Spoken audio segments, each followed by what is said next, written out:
What's the current state of President Trump's relationship with his flock in the Senate and his flock in the House? How would you characterize how things are between them now?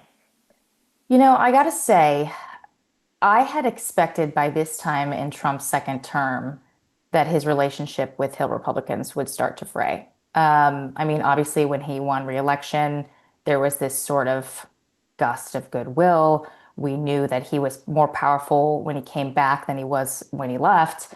And Republicans were sort of folding left and right to do his bidding. You would think after a few months, that sort of sheen would wear off. One of the things that has just been most surprising is just how much it really hasn't. Take a look, for example, at what's going on right now with this discharge petition, with the Epstein situation. Thomas Massie, who is one of the few Republicans on the Hill who has a really terrible relationship with Donald Trump. They hate each other. They go after each other often. Massie, obviously more of a libertarian who sort of relishes his role as a troublemaker in the party. He's been trying to get the votes for this discharge petition to force the release of the Epstein documents. And he's only two Republicans away from getting the votes. And I'm not saying he won't, but the fact that he hasn't already, when this has been in the news now for how long?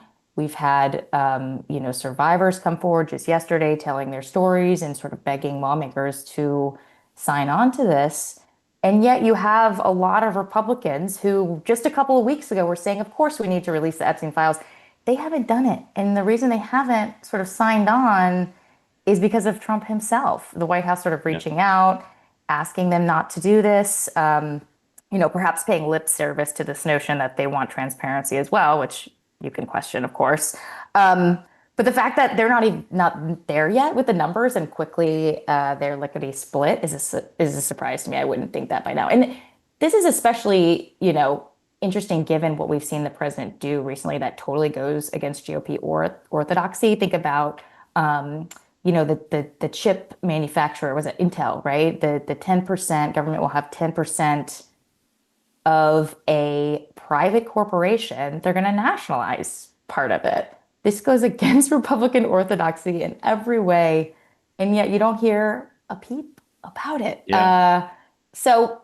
He's obviously got a lot of power. Republicans know that, and because of that, they're not going to criticize him, Mark. Yeah, I totally agree with you, and I agree with you pointing out that we both expected that things would be in rougher shape. Let me give you my theory, and I want to hear what you would either subtract or add from my list of why things are the way they are. First of all, as you said, of course, the president's powerful. He's the dominant figure in the party. They don't want to cross him.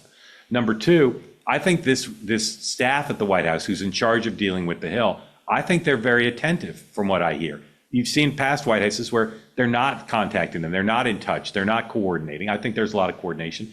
And then lastly, the president's famous for having a temper and holding grudges. But take the Intel thing. There are people speaking out against it. There are members of Congress, senators and House members saying, this is horrible. Ted Cruz said it. Todd Young said it.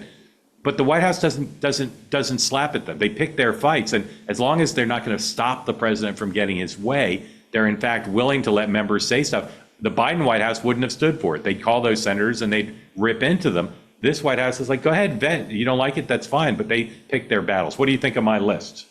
Yeah, that's interesting. I hadn't seen that Cruz had spoken out against it so vocally, and he's obviously a top ally of Donald Trump's. Yeah, I think, look, they're on a certain, let's see, how long is the leash, I guess is the question. Yes, let them speak out, but as long as they're not going to try to upend this deal, that's a totally different story. I do think that their legislative affairs shop has been very effective with Capitol Hill. And it's interesting too, because there was a lot of criticism of the structure of it when Trump came in for his second term. Typically, the White House legislative affairs director is someone who reports directly to the president. That's actually not the case in this White House. That person reports to someone who is Susie Wiles, who reports to the president. And so I heard a lot of, Hill Republicans sort of griping about that, feeling like there were too many people removed. But clearly it's worked. They've got their legislative agenda, passed.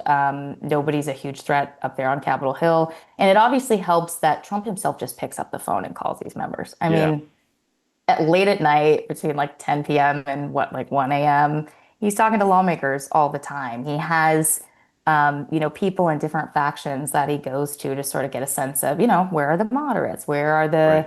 Right. the more sort of libertarian-esque type Republicans? He's close with Johnson and Thune, obviously. So he's kind of like a reporter in that regard. He's like constantly sniffing out information and just phoning people. Yeah, President Obama once famously said, "I'm a better speechwriter than my speechwriter, and I'm a better fundraiser than my fundraiser." Very Obama-esque comment, but it had a lot of truth to it. Donald Trump is the head of legislative affairs, as you said. He's doing his own consultations, he's doing his own coordination, and the same thing with messaging. When they have all these meetings this week where Caroline Leavitt and James Blair and Tony Fabrizio were talking to House members and their teams about how to message the big reconciliation package. And I sort of laugh at that because sure, they're moving the ball down the field, but in the end, the president's going to message this, and they're all going to be singing from whatever hymnal he's singing from.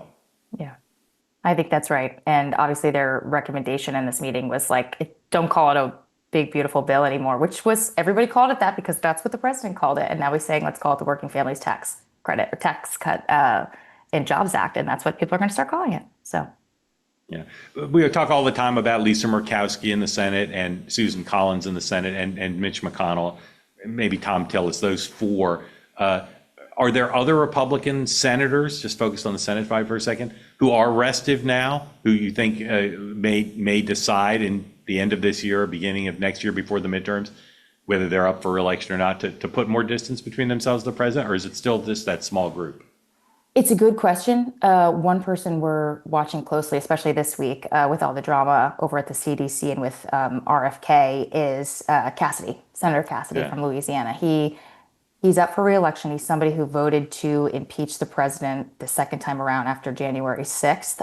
So naturally, Donald Trump does not like him a lot. And Republicans are obviously big fans of his. They want, in the Senate, they want him to run for re-election again. And they've been sort of playing this intermediator role where they're trying to get President Trump not to endorse someone else against him in a primary. And if they can just get Trump to be quiet and say nothing, because of course the president's not going to endorse someone who voted to impeach him. If they can just get him to stay quiet, they think Cassidy will be fine.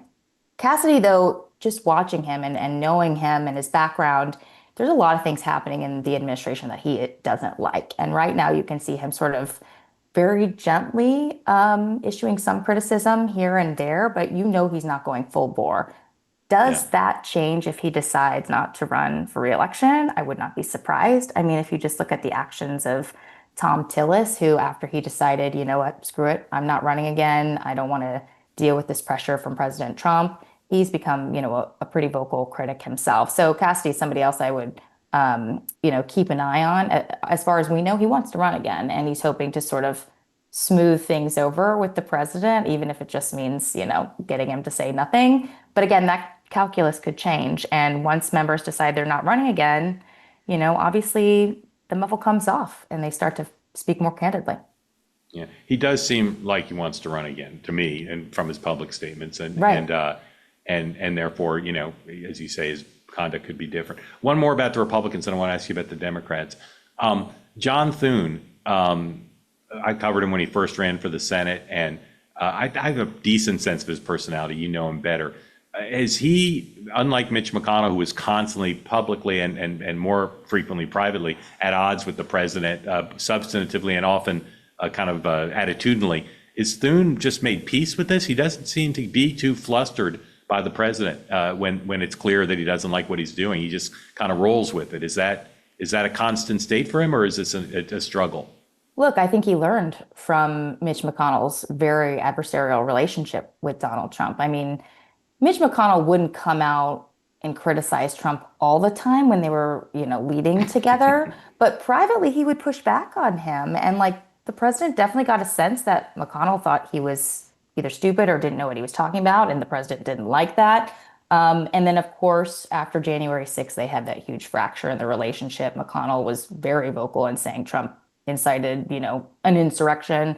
And that was sort of the end of that relationship. I mean, look, Thune knows that there is a tightrope that you got to walk here with Donald Trump. They're very different types of leaders. Thune, more of a traditional, free market Republican. He's also just a very decent and very like kind person. I mean, I've covered him before. He's nice to all the reporters up there, even if he doesn't like your question. He takes the time to stop and talk to people in the halls, even as, leader, and people really appreciate that. So he's not combative. He's not, going to get out there and, take huge swings at his critics the way that Donald Trump would. So very different type of men. But look, I think that they have a good working relationship behind the scenes. I mean, Dune has not really challenged him publicly on pretty much anything that I can really think about. And if he does have issues, he takes them to the president privately. And that's what the president expects at this point. So even though they did have a chilly relationship for a while, given Dune's close relationship with Mitch McConnell, Dune has navigated this very well. And because of that, he has the confidence from the president and in the president, and things are going well for him. Totally agree. I said move to Democrats, but I want to ask you one more Republican.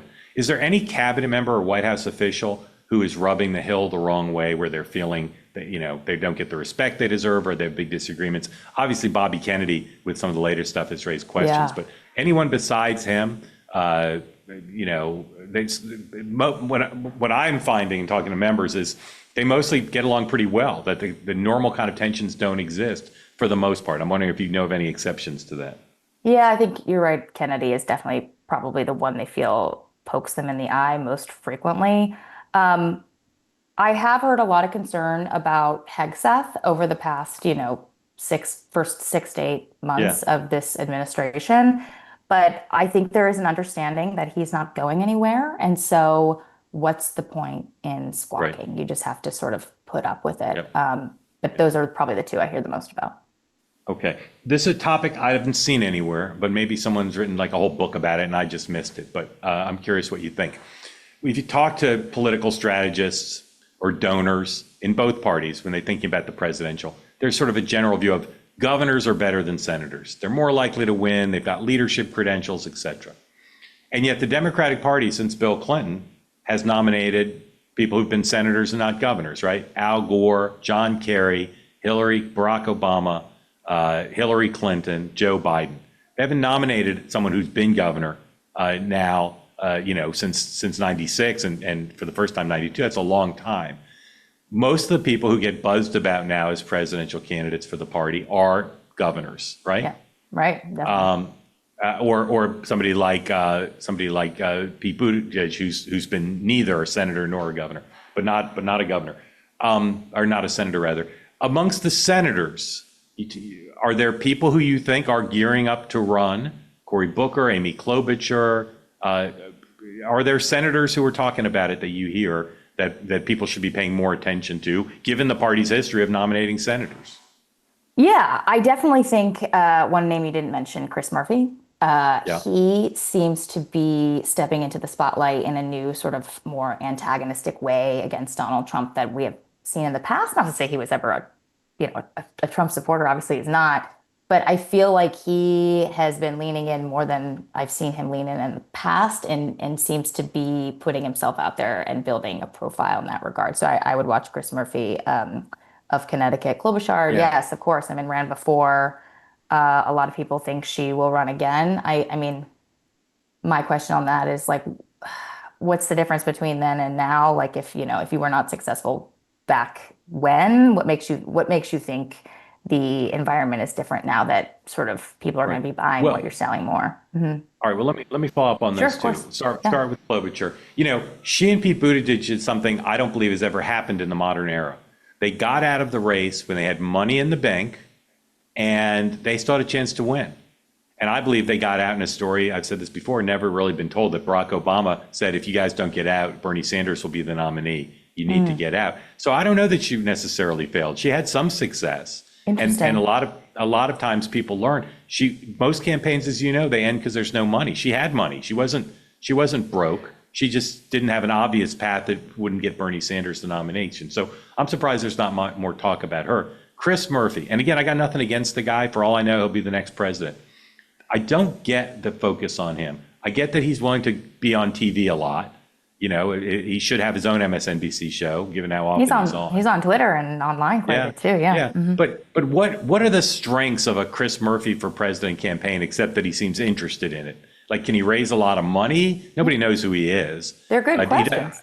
Does he have any distinctive ideas about what he'd do as president? Does he have anything on his resume that suggests he could be commander in chief? Again, I got nothing against the guy. I'm not faulting you for raising him, because you're right. He's talked about as much as any other senator at this point. But what are the strengths of Murphy for president that I'm missing? Well, I will just say, you mentioned at the top of this question that the folks that people are talking about more are governors. And I think there's a good reason for that. The strongest candidates that we're seeing so far, potential candidates, I agree with you, are totally 100% governors. But in terms of what, Senate Democrats are whispering about, he's certainly a name that comes up. You mentioned Booker too. Clearly he's looking at this too, Senator Booker. He has been sort of leading the charge, trying to put up some sort of resistance to Donald Trump, at a time when the base is like, fight, fight, fight. You need to do something. Booker was, the one who took to the floor and talked for, I can't even remember how many hours it was. It was a really long time, some sort of like filibuster where he, was out there talking about, standing up to Donald Trump. He's done a sit-in in front of the Capitol, maybe 24 hours. I can't remember how long that one was either. With Hakeem Jeffries, another sort of form of protest. And he did get praise from that. And they certainly raised his profile. But again, when you're putting him up against, someone like, Whitmer, if she were to run, or Newsom, or Wes Moore, it's hard for me to see sort of any of these senators sort of breaking through in a way that some of these governors are breaking through right now. Yeah, I'd say about Booker what you suggested about Klobuchar, which is, I really don't know why he'd think he'd be any better than he was the first time when he didn't have very much success at all. Yeah. Yep. Don't disagree with you on that. Klobuchar, you mentioned she had money. Could it just be she was trying to raise her profile in the moment and then they're going to run for real another time? So I don't know. Yeah. Yeah. Most people in my experience, when they run for real. They don't run for practice, but certainly, I don't know if she left the race. You've been saying on your shows that Gavin might run, but then get out very quickly, right? So maybe that. Well, not because he's toying with it. I just think the scrutiny is going to be more than he wants to deal with. Maybe I'll be wrong, but that's what I keep thinking. Around 2020, not that long ago, the American left pushed very hard into kids' books. They got all sorts of titles onto the bookshelves of schools, things like Activist Baby, Woke Baby, Anti-Racist Baby, Non-Binary Baby. You get the point. Well, our new sponsor thought if schools are doing that, they're doing the whole political kids' books thing, why shouldn't other topics, other concepts be included? So out of that came Capitalist Babies. Capitalist Baby is a fun, illustrated A to Z kids book. It's on sale now. Go to Amazon.com. Capitalist Baby, beautifully illustrated. It's a little tongue-in-cheek. A clever A to Z book for kids and parents who love business and capitalism. The best part is Capitalist Baby is optimistic. It celebrates the ideas of American entrepreneurship and business, and it's instructive without any preaching. Real business concepts are woven into the charming text and the illustrations. Capitalist Baby is your alternative to those leftist kids books that were so popular with some after 2020. You can buy Capitalist Baby now for yourself, for your kids, grandkids. Give it as a gift. It's a delightful read that deserves a spot on your bookshelf. For the first time in human history, there's an A to Z alphabet book for people who believe in free enterprise, entrepreneurship, and commerce. Go now, buy a copy or maybe 3. Search Capitalist Baby on Amazon.com today.